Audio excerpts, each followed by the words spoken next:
Eder, Mech, Pallister. Negli ultimi giorni l'attenzione è rivolta alle celle telefoniche agganciate nella mattina del 14 da Sebastiano.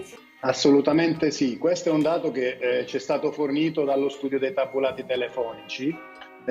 Devo essere sincero e preciso, cioè è un dato che sicuramente ci fornisce questa informazione, però lo stesso giudice ha disposto una nuova rivalutazione di tutti i tabulati con l'applicazione di questi programmi che riescono e comunque consentono a darci la precisione della posizione di tutti i telefoni, e non riguarda soltanto i tabulati e i telefoni di Sebastiano, ma di tutti i soggetti coinvolti, quindi parlo anche del telefono di Claudio e di altri soggetti che comunque avevano rapporti con Liliana. Di sicuro la mattina alle 8:22 Liliana sta parlando con Claudio Sterpini, c'è un messaggio che si scambiano, però al contrario questo dato potrebbe essere rilevante in quanto Sebastiano quella mattina, ripeto, tutta questa attività deve essere posta in essere per capire, per trovare la verità su Liliana. Quella mattina ci dice di essere presso una pescheria, mentre invece chi lavora in quella pescheria non dà conferma. Ovviamente questa ipotesi si basa sul fatto che Liliana sia riuscita ad arrivare nelle vicinanze del centro Wind, perché potrebbe in realtà essere stata presa anche prima. Lo chiamo Liliana nelle vicinanze di Via Battisti perché lì si troverebbe il negozio della Wind. Quindi questo è il punto di partenza. Secondo il percorso che poi stava facendo, insomma, ed è stato ricostruito, a quell'orario, verso le 9, dovrebbe trovarsi nelle vicinanze del negozio. Si trova a una distanza molto vicina da Via Battisti, che è il punto in cui si doveva recare Liliana. Quindi la localizzazione di Liliana noi la richiamiamo anche dalle dichiarazioni di Claudio Sterpin, con il quale si era sentito da poco prima. Mentre invece i movimenti che fa Sebastiano dai tabulati che riguardano il telefono di Sebastiano. Vorrei aggiungere una cosa, un aspetto che secondo me è degno di nota.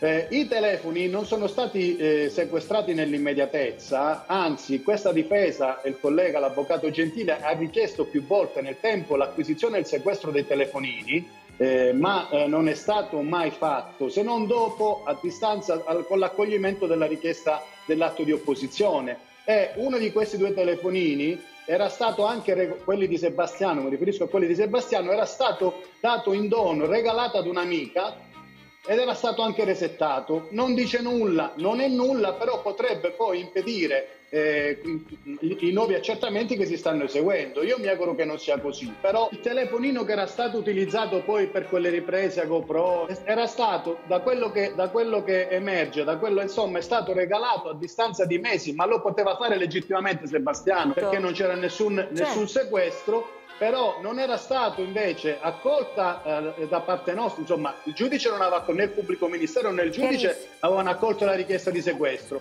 e questo telefono era stato dato in regalo ad una conoscente di Sebastiano, da Sebastiano, e questa signora si è sentita in obbligo, e ha fatto molto bene, di portarlo alle autorità per dire: guardate che mi è stato regalato, ma non si capisce neanche il motivo per il quale viene fatto questo regalo, però il telefono era stato resettato ed era stato cancellato qualsiasi dato. Le indagini non si basano soltanto su alcuni aspetti. La localizzazione di Liliana viene posta in essere non con il tabulato, no, con la cella, con le dichiarazioni che rende Claudio, che dice che Sebastiano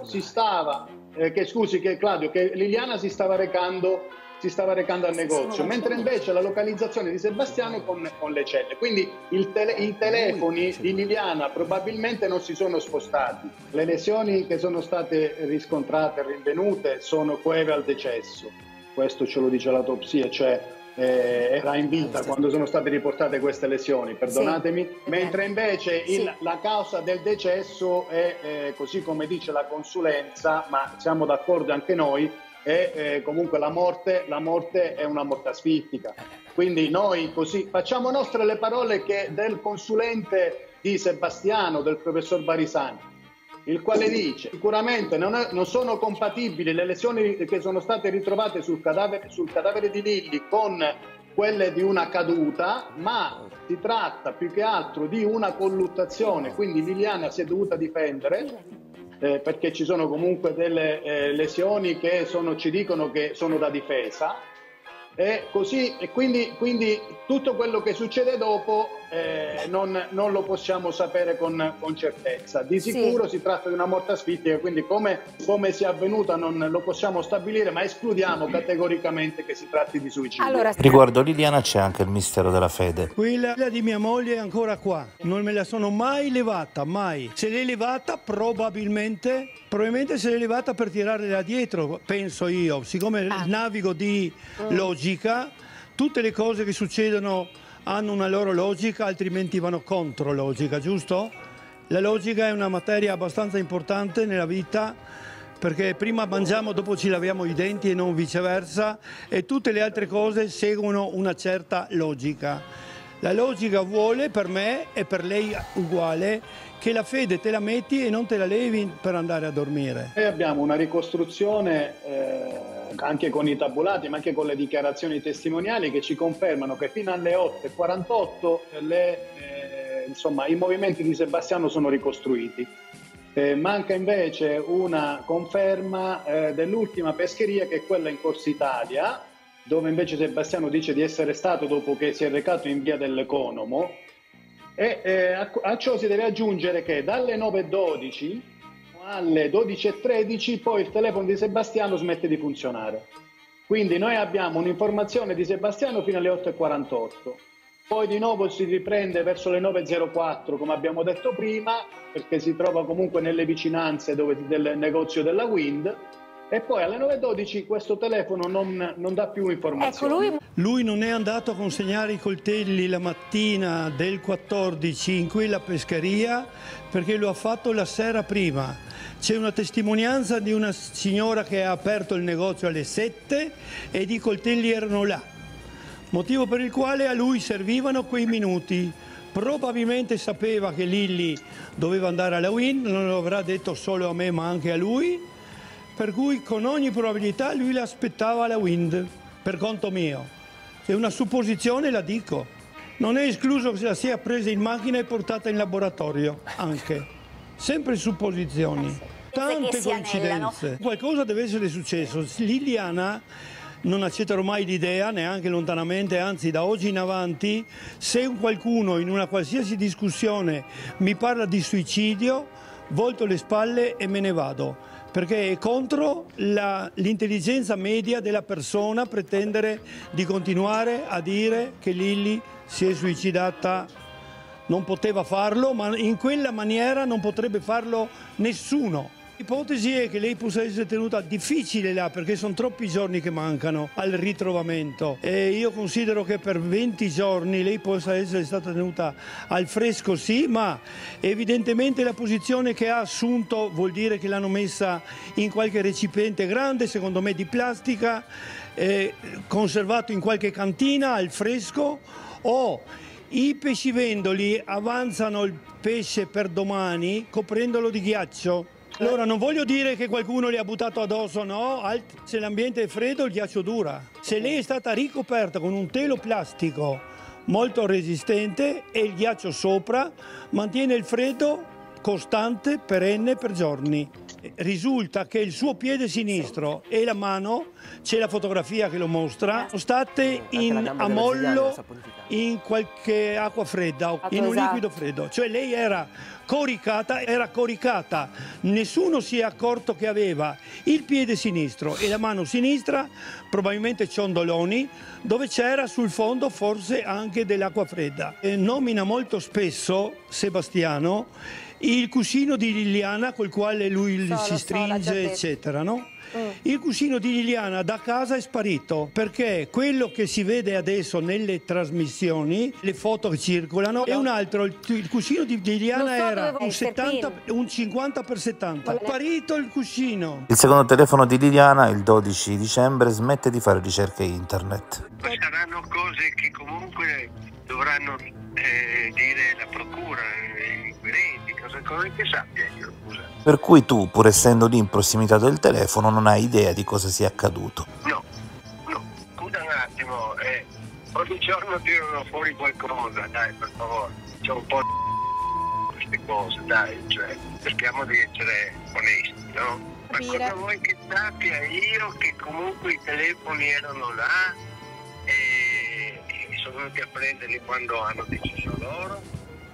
Sono cose che devono rispondere loro, non io. Cioè, sono stati visionati, sono stati scaricati. Ma insomma di queste cose si occupa chi fa le indagini, no? Adesso che venga fuori ogni giorno una storia nuova, è stata fatta un'inchiesta. E quindi tu cosa pensi? Non me ne frega niente, non me ne frega niente cosa penso e cosa dico. Non mi importano le chiacchiere e la telenovela che ancora oggi, dopo 2 anni e mezzo, è ancora in atto. A me importerebbe che mi venisse dato modo di parlare di come sono arrivato alle conclusioni a cui sono arrivato. La mia idea collima perfettamente con le risultanze che ha tratto il GIP dai notti. È stato un omicidio avvenuto di prossimità. È chiaro il riferimento. Se è avvenuto di prossimità, guarda le persone che sono ruotate attorno, diciamo da quando Liliana è scomparsa ad oggi, me compreso. Nel senso, no? Dal primo minuto continui a sottolineare me compreso, me incluso, come se tu volessi mandare un continuo indizio agli inquirenti che però purtroppo non ti vogliono considerare. Io inviterei veramente a fare un ragionamento globale su quanto è successo a Liliana, senza che ogni 5 minuti venga fuori qualche stupidaggine detta dall'uno o dall'altro che crei sospetti che insomma non hanno ragione di esistere. Se si vuole fare un'inchiesta su quel che è successo a Liliana, si ragiona seriamente e non con ogni giorno una buttata da una parte o dall'altra. A chi ti riferisci? Faccio i nomi e cognomi, ma non andiamo avanti con questa storia. I nomi e cognomi riguardano le persone di prossimità. Inutile che adesso andiamo a sbilanciarci a destra e a sinistra. Qualcuno uccide Liliana e poi fa ritrovare il corpo. Perché qualcuno aveva interesse nel far ritrovare il corpo? Come perché? Perché comunque a chi serviva che il corpo venisse ritrovato? Ovviamente a Sebastiano, se non restava in braghe di tela. Chi serviva? Sebastiano. E ci puoi dire anche perché? Ma lo dico, serviva a Sebastiano. Perché comunque lui poteva ritirare la pensione, avere tutte le questioni che riguardavano una persona morta sicuramente, se no bisognava aspettare 10 anni per la morte presunta. Eccolo, io ho dubbi su tutte le persone che il GIP ha attenzionato, tutte le persone, me compreso. Interessante, hai dubbi su te stesso, poiché tu sai cosa hai fatto. Se tu dubiti di te stesso, sai che potresti allora aver fatto qualcosa che non doveva essere fatto. Anche su di me? Sì, no, ma io non posso avere dubbi su di me. Intanto che parliamo, vuoi un altro drink? Forse un certo languorino? Può stare un attimino zitto? Si dice una cosa del genere al tuo maggiordomo. Per me può essere anche il Papa. A quanto pare tu invece staresti pensando che è stato fatto trovare il corpo perché, poiché questo era utile a Sebastiano, far ritrovare il corpo, avrebbe spostato i sospetti su Sebastiano incastrandolo. Mi pare che sia proprio così, perché comunque dal pomeriggio del 14 dicembre del 21 si è coalizzato un gruppo di persone che hanno continuato a puntare, lo fanno ancora oggi, contro Sebastiano. Quindi secondo la tua logica la banda degli onesti uccide Liliana per avere i suoi soldi, ma poi fa ritrovare il corpo per incastrare Sebastiano, invece facendo così fa sì che Sebastiano abbia i soldi. Dei fenomeni. Una vittoria alla Pirro, volevano incastrare Sebastiano e invece lo hanno reso ricco, secondo te. Contro Sebastiano. È chiaro che da subito c'è stato un gruppo di persone e che funziona ancora oggi, che spingono per sospettare Sebastiano. Certo che se il corpo è stato messo lì, e di questo non ci piove, questo creava sospetti sicuramente su Sebastiano, ma questi sospetti potevano essere anche diciamo fomentati. Ehi, non dimenticare di iscriverti a questo canale.